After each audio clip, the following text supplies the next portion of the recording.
আসসালামু আলাইকুম ওয়া রাহমাতুল্লাহ। আজকে আমি চলে আসলাম আরেকটি নতুন ভিডিও নিয়ে।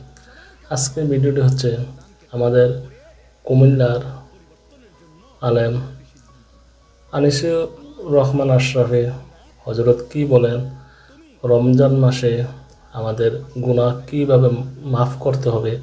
আসুন হুজুরের কাছ থেকে আমরা শুনে নিই আনিসুর রহমান আশরাফি কি বলেন। আসুন দেখে নিই।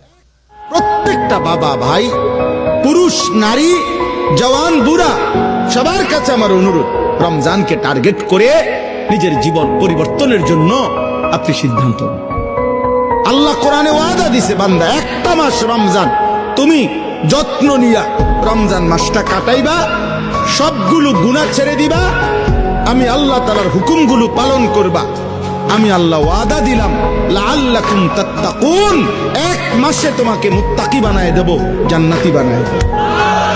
যারা এতক্ষণ আমাদের সঙ্গে ছিলেন এই ভিডিওতে, আপনাদেরকে অসংখ্য অসংখ্য ধন্যবাদ। প্রত্যেকে ভিডিওটা শেয়ার করে দেন, অন্যদেরকে দেখার সুযোগ করে দেন। রমজান মোবারক, প্রত্যেকে ভালো থাকবেন। আসসালামু আলাইকুম।